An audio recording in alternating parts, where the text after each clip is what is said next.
Welcome to the Hidden Potential Podcast. I'm your host, Omar Hargrove, and today we're going to be talking about how to recognize and seize opportunities. Opportunities are everywhere, but not all of them are necessarily obvious, and not all of them are even worth taking. The ability to recognize the right opportunities, evaluate their potential and their risk, and be able to take action even when the outcome is uncertain is what separates people who grow from those who stay stuck. And sometimes that opportunity comes with a clear win, and other times the biggest gain isn't necessarily the outcome, it's the experience itself, the lessons, or the doors that it opens later. The challenge is knowing which opportunities to take and which ones to pass on, and how to position yourself to get the most out of every experience. So in today's episode, we're going to break down 3 key steps, which is recognizing those opportunities, judging their potential and risk, and seizing the gain, whether that's a win, a lesson, or even just a stepping stone for something greater. So let's get into it. And that is this: the main idea of this is to recognize opportunities, judge their value, and take action in a way that leads to growth. So number 1 is this idea of recognizing opportunities. This is learning to see what others most usually miss. And we need to understand that opportunities don't always come wrapped in necessarily this perfect package. Sometimes they look like extra work or even unexpected challenges, or maybe a door that doesn't really seem like the right fit for you. And the key is to recognize these opportunities, and that they're not just waiting for, that opportunities isn't necessarily this obvious thing. We have to learn how to spot them and be able to anticipate the potential risk before it's obvious of an opportunity itself. So how do you train yourself to recognize an opportunity? First, we have to start by shifting our mindset. Instead of looking for the perfect scenario, the perfect situation, you have to almost look for anything that stretches you or connects you to new people or teaches you value or skill. Sometimes it's starting off at looking at almost everything as an opportunity and narrowing down what works for you.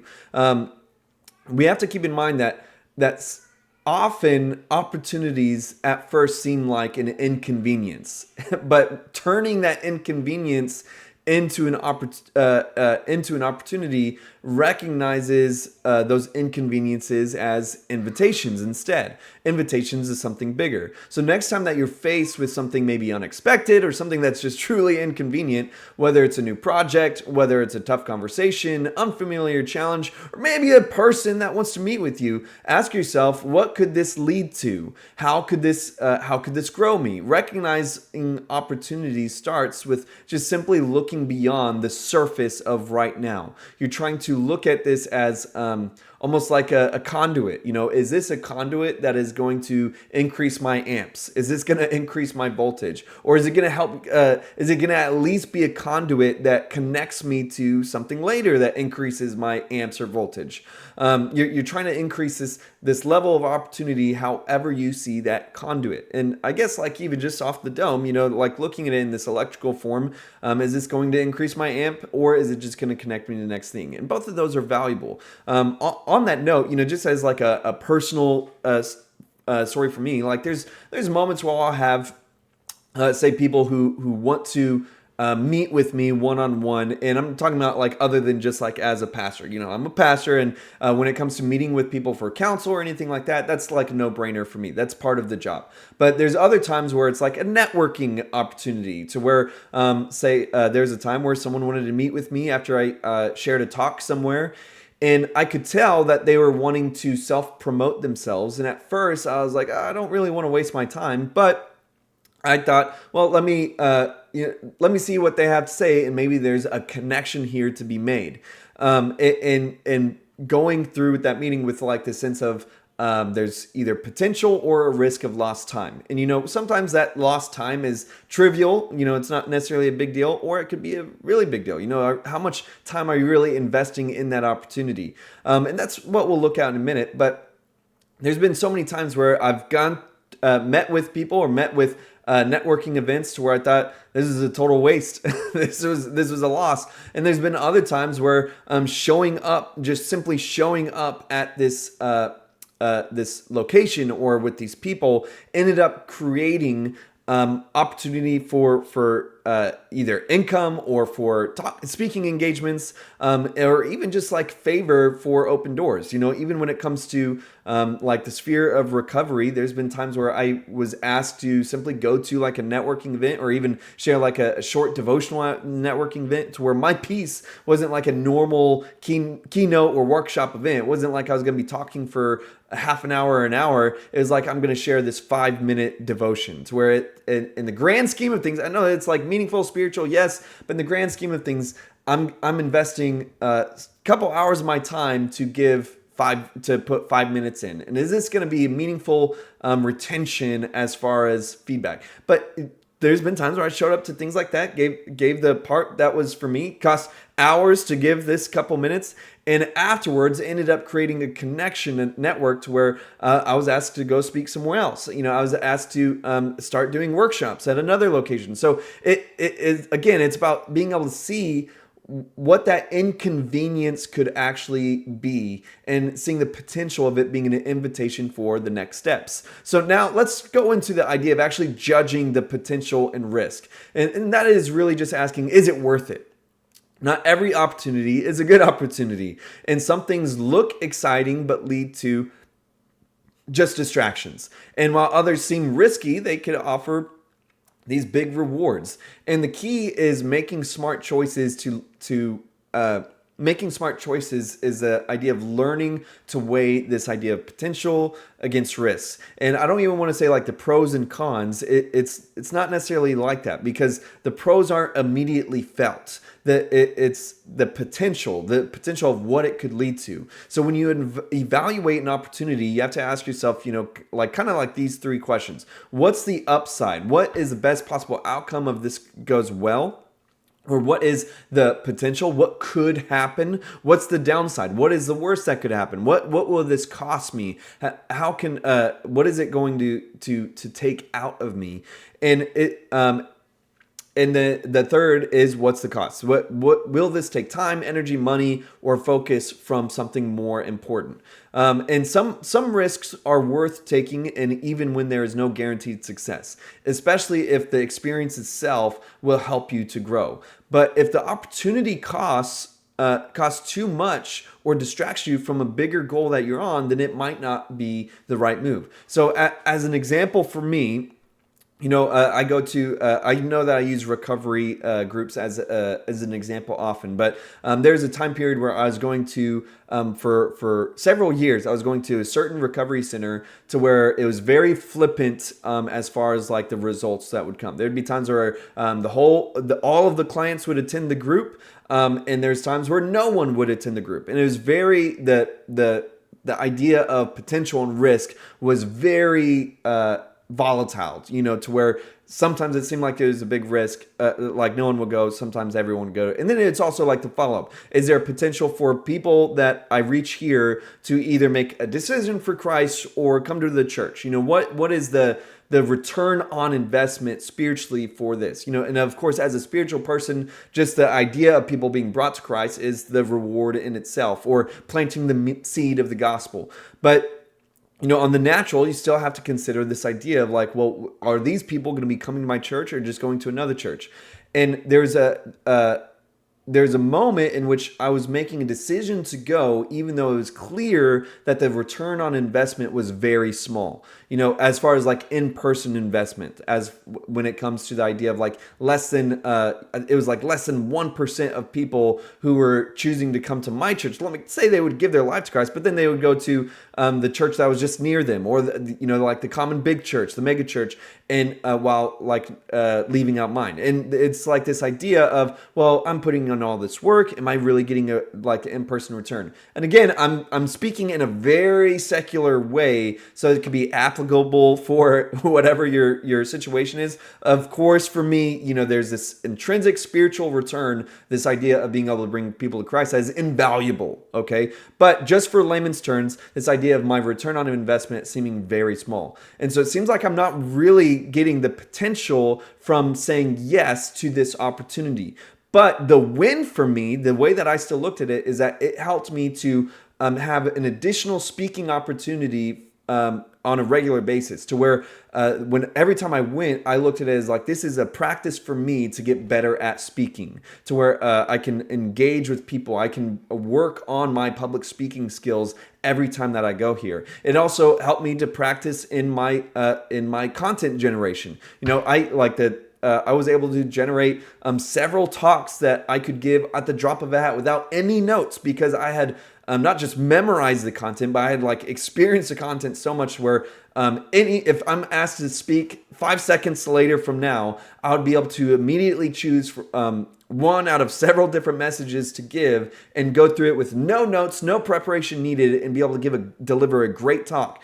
And see, that for me, that was a great win when it comes to seizing the opportunity. I was really able to grow in my craft. And that was kind of like one of the biggest returns on investment. And so again, when you're looking at opportunities, even if it's not like a physical return on investment as far as like dollars and cents or clients, etc., looking at how it can grow you personally is still a great opportunity, to where it's like to consider that people pay money to be able to learn to hone in their skill and their craft. They pay thousands of dollars to like for me, for example, that they paid thousands of dollars to practice speaking to get better at it. And here I was given this free opportunity, to where the years I spent going to recovery centers like that just completely multiplied my speaking abilities and my expertise in that when it comes to public speaking. So again, looking at looking at the idea of the potential and risk, and is it worth it? And what we're really going into is this idea of seizing the gain and knowing that winning even when you don't win. That's what I'm talking about. And a lot of people will hesitate to take opportunities because they're afraid of being at a loss. I think that nearly every even failed experience comes with a valuable lesson that helps us grow and mature as leaders. And we should look at every opportunity that has this potential for gain in some way, even if it's not necessarily the dollars and cents or the customers and clients that you're wanting. And sometimes that win is obvious and you get the job or you land the deal or you achieve your goal. But other times the gains become, is just like I'm saying, this form of experience or building a maturity, building a resilience. It's a lesson that prepares you for the next opportunity. And the key is to stop seeing the idea of a win or success as this a single moment or a tangible result. Sometimes the process is just learning, adjusting, and growing. And you should think about the times in your life where something didn't go as planned, and the chances are you walked away with that valuable lesson, that new skill or that connection and insight. And the people who are growing are the ones who are finding gain in these kinds of experience. So again, to kind of close on this thought, to know that after every opportunity, whether it worked out or not, ask yourself, what did I gain from this experience? How does it set me up for future success? And when you train yourself to look for the win in every kind of experience, you never really lose. You're really being able to understand opportunities in a different kind of perspective. And one more thing before we go into our takeaways is that I don't want to skip over is this idea to not also be, don't let fear be the only reason that you're saying yes to things. All this talk about opportunity, I'm not saying that you shouldn't say no to things either. Sometimes the opportunity simply is not worth it for you. And there's been plenty of times where I said yes to an opportunity and afterwards well, that was a waste of time. I gotta really, there's things I wanted to do today, but now they're at a loss. Now I'm behind because I said yes to this.